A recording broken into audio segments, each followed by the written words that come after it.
When you think about the pop culture landscape of the late 1970s, it's a chaotic, vibrant mix. Right. You have everything from the high polish of disco to, these grim urban films like Taxi Driver. Exactly.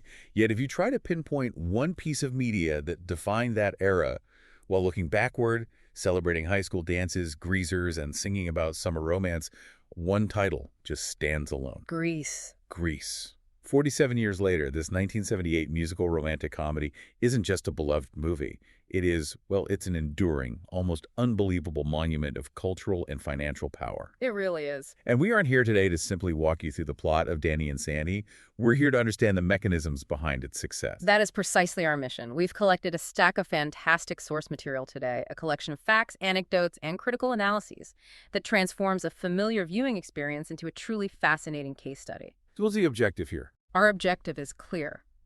We need to analyze the film's complex history, the absolutely colossal financial success it achieved, the unique, often accidental casting decisions that define the look of Rydell High, and critically, how modern cultural perspectives are continually forcing us to reevaluate its legacy. It's sort of an intellectual journey, then, from 1950s nostalgia filtered through a 1970s lens. And seen through a 2024 mirror. And the place we have to start is establishing the sheer scale of the phenomenon. Yes. Because for a long time, it was easy to dismiss Grease as merely, a fun, fluffy piece of nostalgia. But the numbers tell an entirely different story of unprecedented dominance. They absolutely do. The film was an American musical romantic comedy directed by Randall Kleiser, and this was his feature directorial debut. Which is an astonishing fact given the scale of the production. It is. It was based, of course, on the 1972 stage musical by Jim Jacobs and Warren Casey.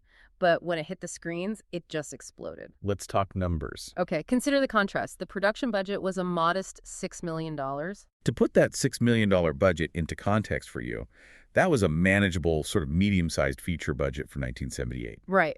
But it went on to gross a truly astronomical $396.3 million worldwide. So the return on that investment, nearly 66 times the production cost, that was what signaled the dawning of a new type of musical blockbuster. Exactly. This wasn't just a hit. It completely reset the financial expectations for the genre. It did, and the resulting historical impact is why it remains so important. At the time of its initial release, Grease immediately became the highest-grossing musical film of all time. And that record held for decades. It did. Furthermore, the film's success was doubled by the music. That's the key linkage.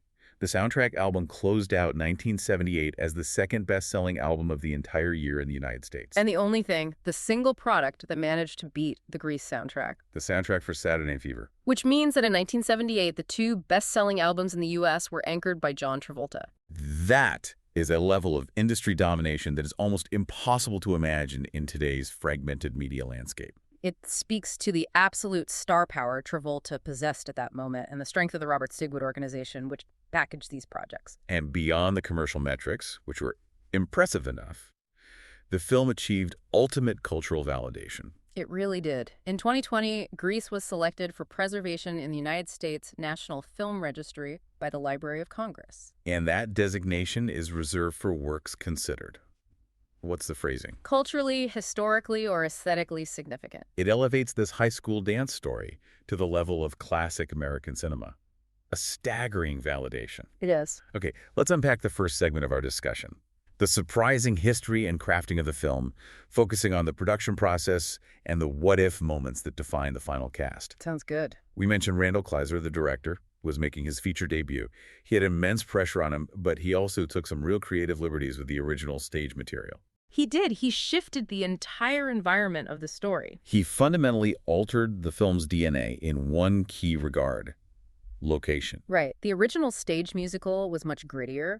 It was set in an urban Chicago environment with the fictional Rydell High based on the very real William Howard Taft High School there. But Kleiser, he decided to shift the setting to a much more idealized suburban locale. He did. Why make that change? Was it purely aesthetic or was it personal? It was highly personal, reflecting his own teenage years at Radnor High School in suburban Philadelphia. So that shift moved the film away from a raw Chicago street drama. toward a broader, more accessible, and perhaps more aspirational suburban setting. This aesthetic decision is critical to understanding why the film works as nostalgia. Absolutely. It's not nostalgia for a specific gritty neighborhood. It's nostalgia for an idealized, ubiquitous American high school experience, whether you were in Chicago or Philly. What's equally telling about the power structure of the film is Kleiser's limited control over what is arguably the most crucial element. The music. The music. The theme song, Grease, is inseparable from the film's identity, but Kleiser's initial choice for that song was completely overridden. It was, by the all-powerful producers Robert Stigwood and Alan Carr. A classic example of studio muscle overpowering the director's artistic preferences. It was. Kleiser had wanted a song composed by Charles Fox and Paul Williams, but Stigwood and Carr prioritized their own commercial client relationships. They famously commissioned the ultimate title song from Barry Gibb of the Bee Gees, who was Stigwood's client. And they did it literally at the 11th hour. That detail is so insightful. It shows that the film wasn't just a creative endeavor. It was an integrated component of a massive musical empire, the Stigwood Organization. Which was focused on dominating both the box office and the music charts simultaneously.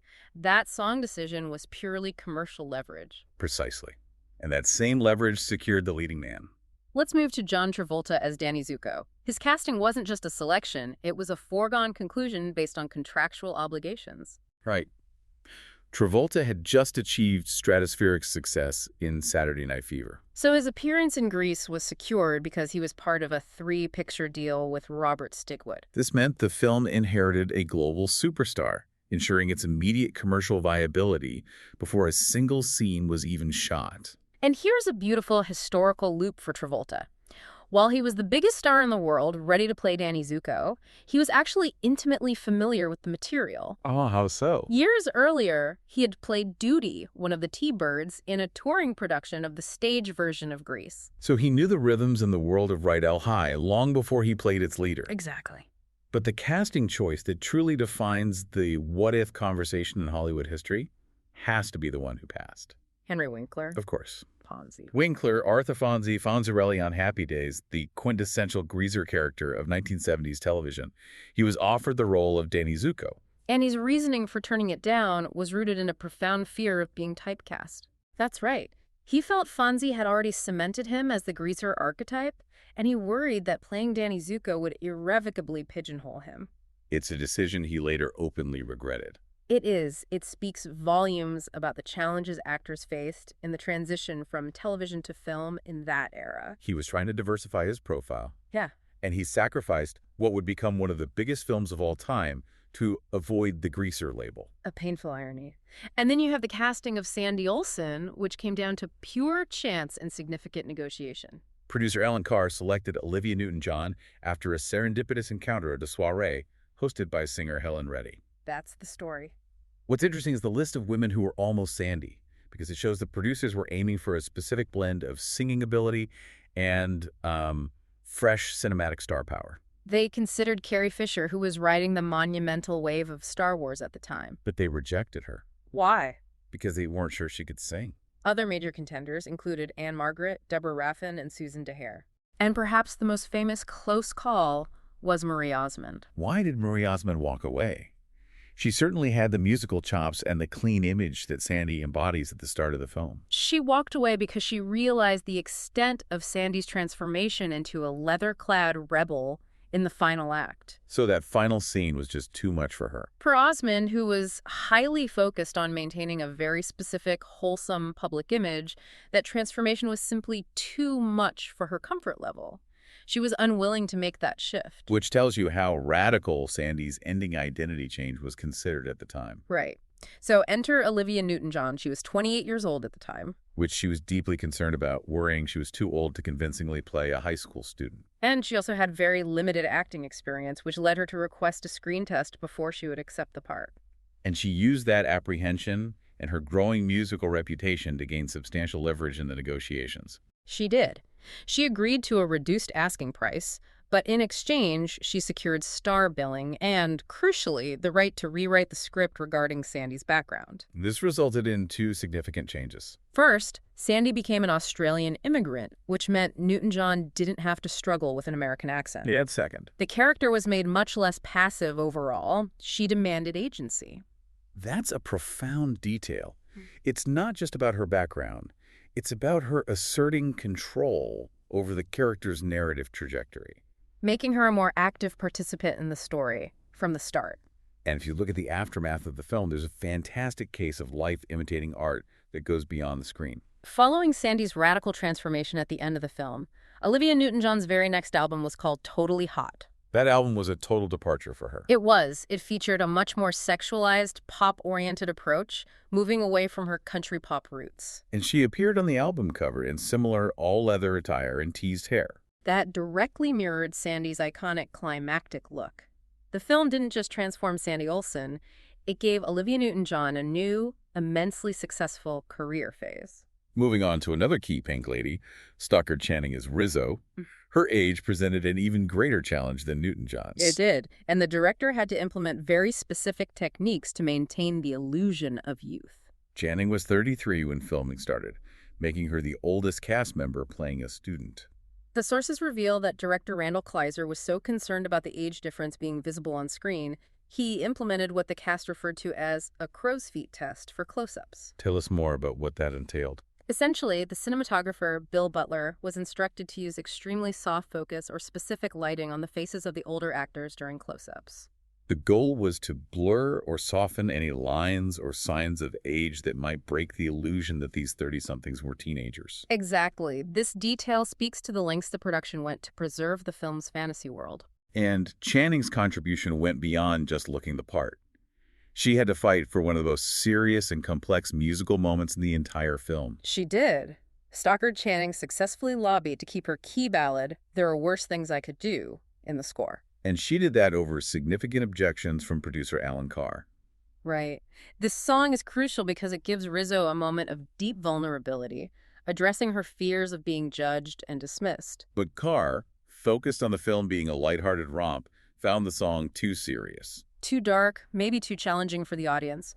Channing understood that the song was essential for giving Rizzo, the tough girl, a necessary layer of humanity. And her successful defense of the number enriched the entire film. It did.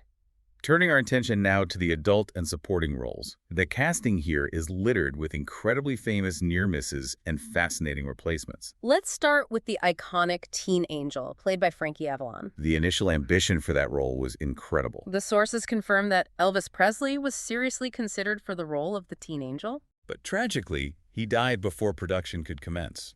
This is a massive what if Elvis returning to the screen to sing a heavenly song to a high school girl in a pink wig.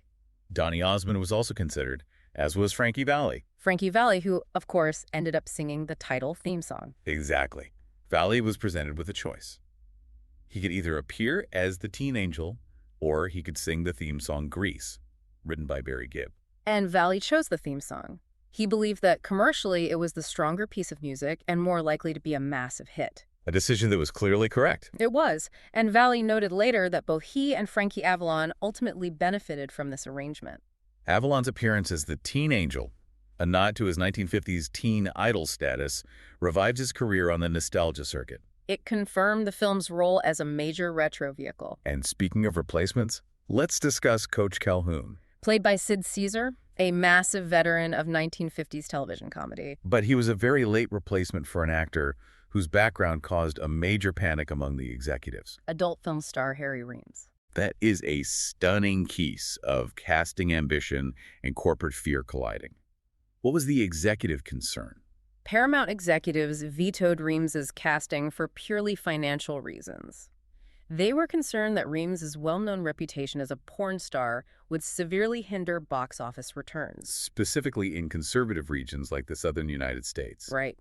The executives decided that to protect the enormous profit potential they already saw in the film, they needed to replace him with a universally accepted comedic veteran like Sid Caesar. It shows you the calculated risk avoidance happening at the highest levels of the studio. They were prioritizing market appeal over a potentially interesting, edgy casting choice. That decision underscores the film's fundamental marketing strategy.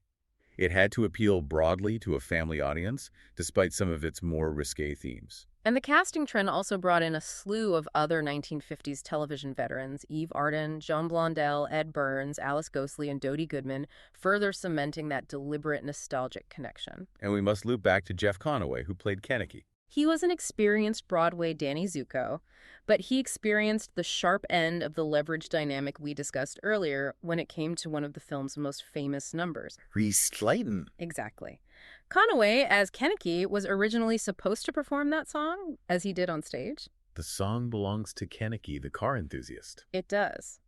But due to John Travolta's immense influence, secured through his deal with Stigwood, the number was ultimately taken from Kenneke and given to Danny. This is a crucial detail for understanding the production. Star power didn't just dictate casting. It dictated the narrative flow of the musical numbers themselves. Conaway settled for a smaller, non-singing role in the scene. A clear indication of where the power resided on set. No question. Okay, let's transition now to the soundtrack. As we've established, it was an absolute commercial juggernaut, ending 1978 as the second best-selling album in the country. And the strategic deployment of the music was as brilliant as the film's casting. It was a masterclass in cross-platform marketing, designed to generate massive momentum before the film even opened. Right. Consider You're the One That I Want. This song, a new composition not in the original stage show, was released as a single before the film's debut. So the audience was listening to this enormous immediate chart topper without having seen Danny and Sandy's iconic final sequence. It must have created immense anticipation. It became an immediate global chart topper, providing massive early marketing leverage. The success of that song guaranteed millions of people were already invested in the film's music and star pairing months before they ever bought a movie ticket. And the endurance of that music is staggering, particularly in the UK. The numbers are still astonishing. The two Travolta-Newton-John duets, You're the One That I Want, and Summer Nights, are both still counted among the 30 best-selling singles of all time in the UK.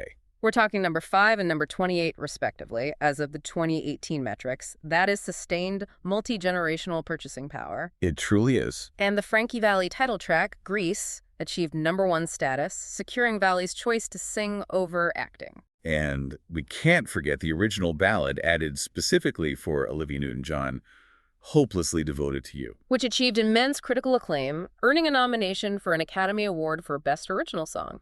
The film generated 4 distinct, massive global hit singles, which is a rarity even for the most successful movie musicals. Absolutely. Beyond the sheer success, the changes made to the stage musicals, lyrics, and character songs often reflected a direct response to current events or the structure of the film. One of the most famous and poignant lyric changes occurred in the Pink Ladies group number, Look at Me, I'm Sandra Dee.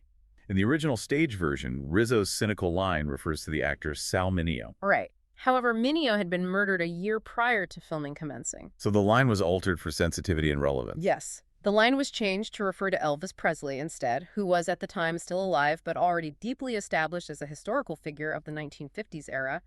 The film was romanticizing. But here is the bizarre, tragic confluence of history. You're referring to the day that scene was filmed. Exactly.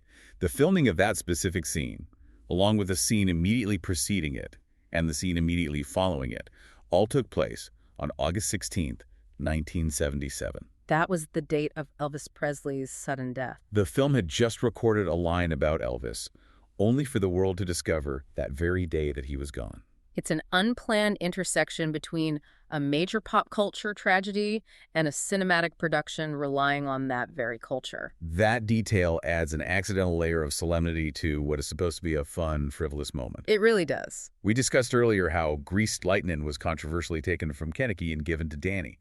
But the film also condensed the original musical significantly. Right, writing out many other numbers to streamline the plot. The film focused laser-like on the 4 central singing leads: Danny, Sandy, Rizzo, and the teen angel. This meant many character-driven numbers from the stage had to go. For instance, the T-Bird character Roger, who had songs like Mooning and Rock and Roll Party Queen. He was effectively demoted in the film, replaced by the non-singing Pootsie.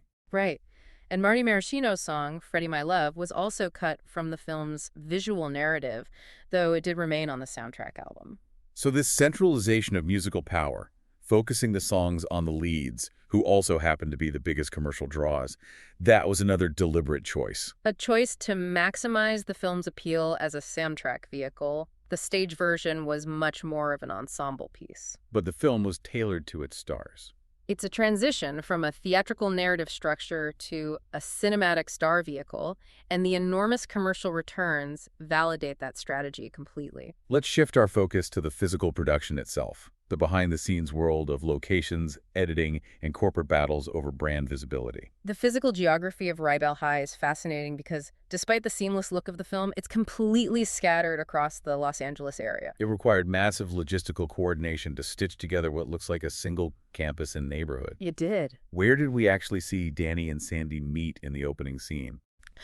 That classic summer romance scene, which starts the entire story, was filmed at Malibu's Leo Carrillo State Beach. And the use of this specific beach was an explicit, subtle nod by the director to the famous beach scene in the classic film From Here to Eternity. Exactly. Consciously placing Greece within a lineage of cinematic beach romances. And the high school itself was a collage of different buildings, right? Precisely. The exterior Rydell scenes, the track, the auto shop, the bleachers where they sing Summer Nights were shot at Venice High School during the summer of 1977. But the moment they went inside, for instance, for the grand high school dance sequence, They moved locations entirely, shooting those interiors at Huntington Park High School. even the final climactic carnival scene was shot at yet another distinct location. John Marshall High School in Los Feliz. So no one location was actually Rydell High. It was a patchwork constructed to look like a perfect suburban campus. It's the illusion of Hollywood.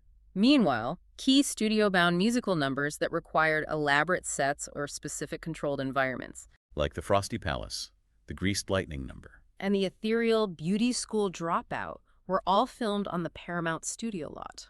Now let's drill down into the Frosty Palace, because that location was the center of a major corporate dispute involving product placement. It led to some rather desperate post-production measures. This is one of the best industry anecdotes from the entire production. It is. Producer Alan Carr had struck a lucrative product placement deal with PepsiCo, Coca-Cola's primary competitor. However, when Carr finally viewed the footage of the iconic Frosty Palace scene, he saw obvious Coca-Cola signs, logos, and products literally everywhere on set. That must have caused a tremendous panic. It did. Carr immediately ordered director Randall Kleiser to either completely reshoot the entire sequence, replacing all Coke branding with Pepsi, or to remove the logos entirely. And given the budget constraints and the actors' availability, reshoots were deemed prohibitively expensive and impossible. So how did they resolve this massive corporate problem? They resorted to a painstaking post-production technique using optical mats. Essentially, they manually masked over or blurred out every visible trademarked menu signage and a large wall poster advertising Coca-Cola. A massive technical headache caused by a breakdown in communication between the set decorators and the producers. That's right, but the sources mention one specific piece of Coca-Cola branding that they couldn't successfully hide. What was that? A distinctive red cooler with the Coca-Cola logo. It could not be sufficiently altered through blurring without making the entire scene look ridiculous. So they had to leave it untouched. They did.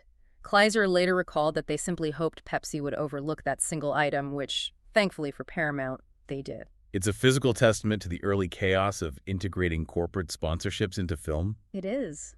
Shifting to another fascinating post-production detail. The famous lost kiss scene between Danny and Sandy. Yes, a very well-known element of missing cinema. A closing scene immediately following the final carnival number where Danny and Sandy shared a simple kiss. It was intended to be the final shot before they flew off. Right. However, due to a confirmed editing error, the scene was removed from the finished film, and critically, the actual color film print of that shot was lost before the theatrical release. So the scene itself was preserved only in a secondary format. It was only preserved in a black and white copy.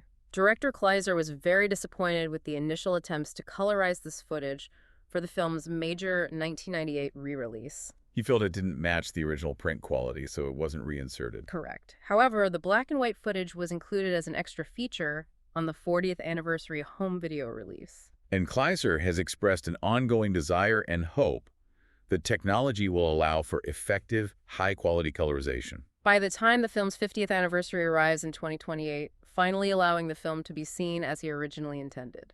It's incredible that a movie that generated so much revenue still has this little important piece of its narrative missing due to a simple post-production accident. It really is. The history and production details are fascinating, but the box office records and the film's sheer commercial endurance are perhaps even more compelling.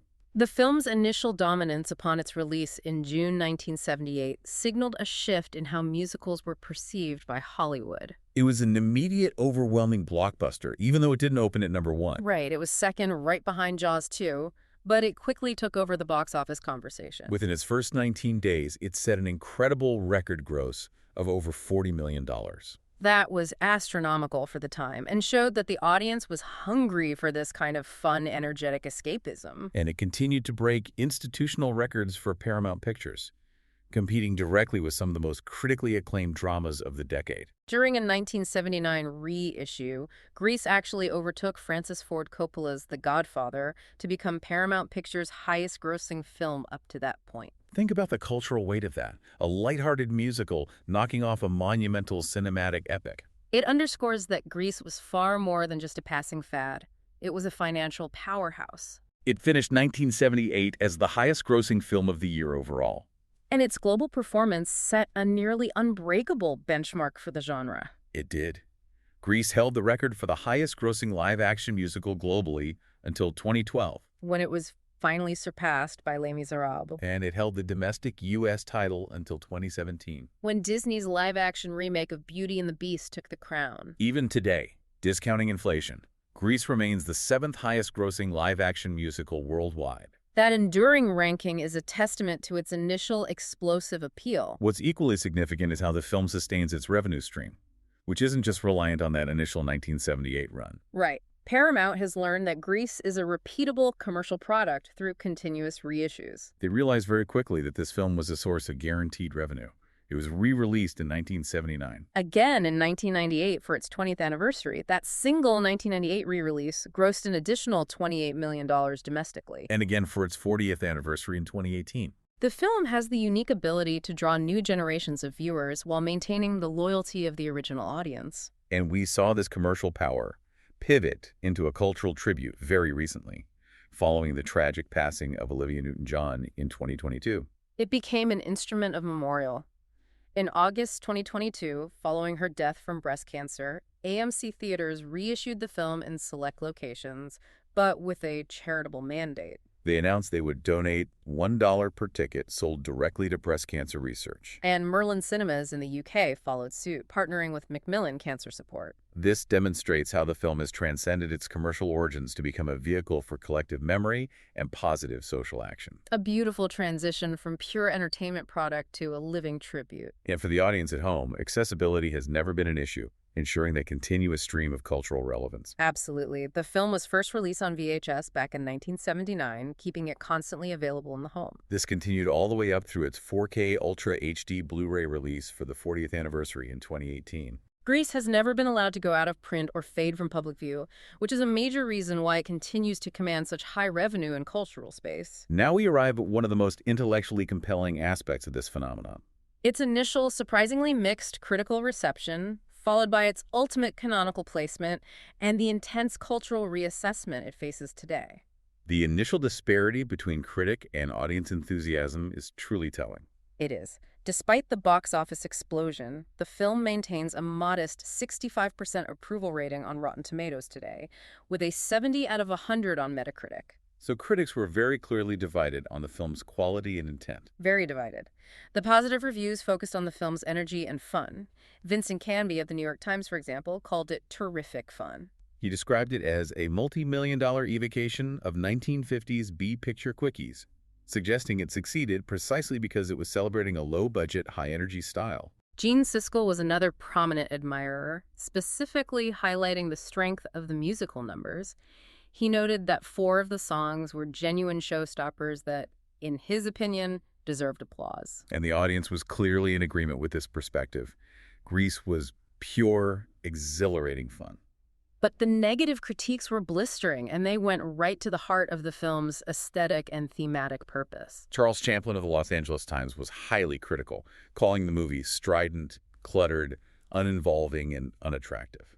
His core complaint was that the film distorted the relatively innocent 1950s, the period being portrayed through a grotesquely distorting 70s consciousness. That is a crucial analysis. Champlin argued that the film failed because it wasn't an accurate reflection of the 1950s. It was the 1970s imposing its sensibility, its cynicism, its style, and its sexual frankness onto a past era, thereby corrupting the nostalgia. Gary Arnold of the Washington Post similarly panned it, even calling the look of the film ugly. He did. It's important to note, too, that even the positive reviews often conceded that the film wasn't perfect, frequently singling out John Travolta's performance as the key saving grace. The factor that made the film watchable and compelling. Yet, despite this initial critical skepticism, the film has achieved undeniable canonical placement. Which shows that the audience's judgment ultimately dictated its legacy over the critics. We can quantify that canonical status. It was voted the best musical ever in the UK by Channel 4 in 2004. And the AFI, the American Film Institute, has recognized it repeatedly. It's number 97 in AFI's 100 Years, .110 Passions,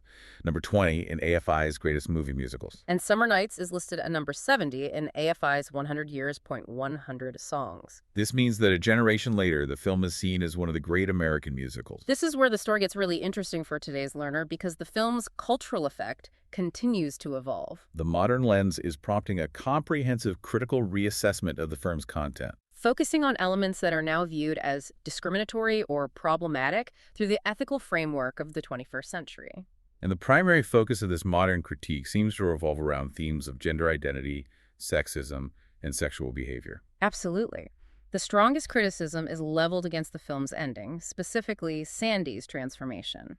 Critics like Kristen Baldwin have explicitly called the ending decidedly unfeminist. The argument here is that Sandy, the wholesome, innocent heroine, only gains acceptance and love from Danny Zuko after she completely jettisons her established identity. Changing her hair, wearing leather, and taking up smoking to conform to Danny's expectations of a rebellious girl. Right. The critique suggests the film sends an unfortunate message that self-identity must be sacrificed for male approval.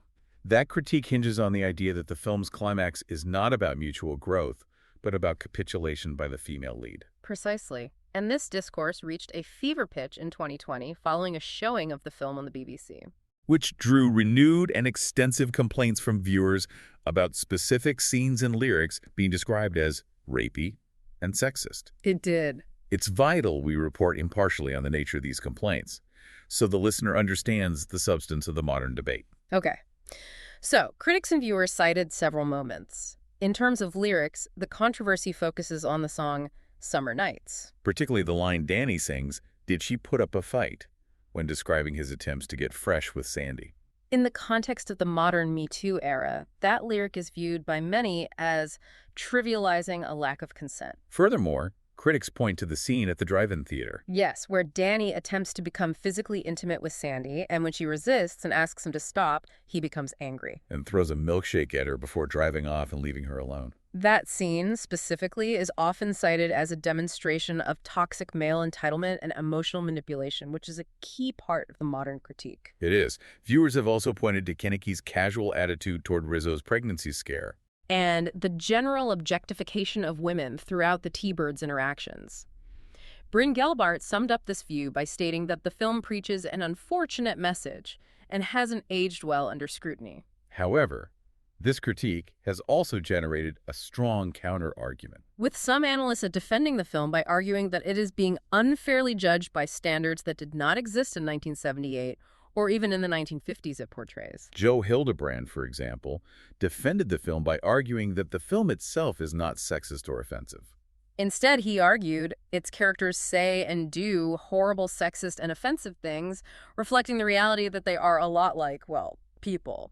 The defense suggests that the film is a satirical or realistic portrayal of imperfect high schoolers, not a moral instruction manual. That's the counterpoint. And we know Olivia Newton-John weighed in on this cultural debate herself, expressing her perspective on the intent of the film. She called the comments silly and maintained that the film isn't meant to be taken so seriously. This reflects the tension between a work intended as lighthearted nostalgia and modern audiences who demand that cultural products meet contemporary ethical standards. The ongoing passionate nature of this debate proves that Greece's cultural significance continues to be immensely potent. Despite the controversies and decades of reevaluation, the desire to revisit Danny and Sandy's world and the immense commercial value of the Grease intellectual property have ensured the continuing legacy of the franchise. The first and least successful attempt to continue the story was the sequel, Grease 2, released in 1982.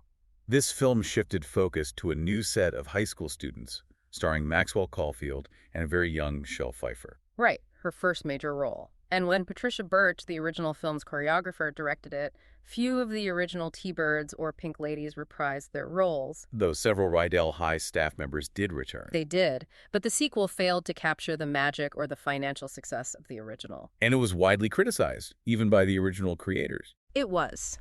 Jim Jacobs, who co-created the original stage musical, publicly disowned the film. Which illustrates the inherent difficulty in replicating that specific lightning-in-a-bottle combination of cast, music, and nostalgia. Exactly.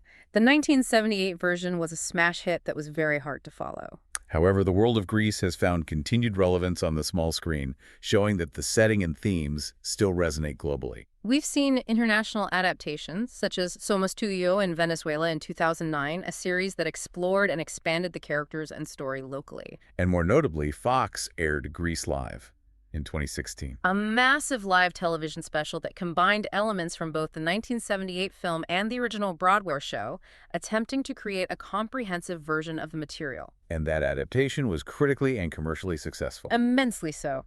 Grease Live received positive reviews and earned 10 Emmy nominations, with Vanessa Hudgens notably receiving widespread praise for her performance. It proved that the core story, when treated with high production value, could still captivate a modern audience. It did. And then we saw the most recent attempt to expand the franchise's mythology through a streaming prequel series, which ran into significant modern industry challenges. This was the prequel series Grease, Rise of the Pink Ladies. It was originally conceived as Grease, Rydell High for HBO Max before migrating to Paramount Plus Week. The series premiered in April 2023 and released 10 episodes, aiming to explore the origins of the Pink Ladies. However, despite being a high-profile spin-off, its life was short. It was canceled and, quite controversially, withdrawn from public availability by Paramount Plus in June 2023. The controversial withdrawal of content, essentially erasing it from the streaming platform, is a major trend in modern media economics. It is. It shows that even with globally recognized intellectual property, streaming services are making difficult economic decisions based on viewership metrics and long-term costs. And those decisions can override artistic merit or audience appeal. The abrupt removal of Rise of the Pink Ladies is an ironic counterpoint to the original film's eternal accessibility. Despite these setbacks, the commercial appetite for new Grease content remains strong, evidenced by the pending prequel project. Focusing on the most famous summer romance in film history. In 2019, Paramount Players announced the development of a prequel film called Summer Lovin'. This project is intended to focus specifically on Danny and Sandy's initial summer romance before they arrive at Rydell High. It was being written by John August. But as of August 2024, there has been no significant public word on the project's development. Which suggests that while the commercial desire is there, the complexities of getting the creative vision right for such an iconic story continue to challenge producers. It's a high bar to clear. When we look at the complete picture of Grease, from the sheer luck and contractual leverage that secured its iconic leads, to the complex logistical and corporate battles fought during production. The immense financial power that made it a global record breaker, and the continuously evolving critical conversation, it is clear that this is a uniquely powerful piece of pop culture history. It's a work that broke records as a clever, high-energy throwback to 1950s B-picture quickies. Yet its enduring relevance and continued financial viability rely entirely on its capacity for continuous reevaluation and adaptation, from sing-along theatrical versions to live television specials and even high-profile cancellations. Which raises one final provocative thought for you to consider. This film's entire premise relies on high schoolers figuring out who they are and who they want to be, often by copying or transforming themselves. A very common high school experience. What does it say about a culture when a 47-year-old high school romance about identity, conformity, and transformation still prompts such passionate, often contradictory debate and continuous recreation across every media platform? It suggests that the core themes of identity and nostalgia, particularly when filtered through high school, remain deeply unresolved and endlessly compelling for us all. We'll leave that thought hanging in the air for you to explore. Indeed. Thanks for listening.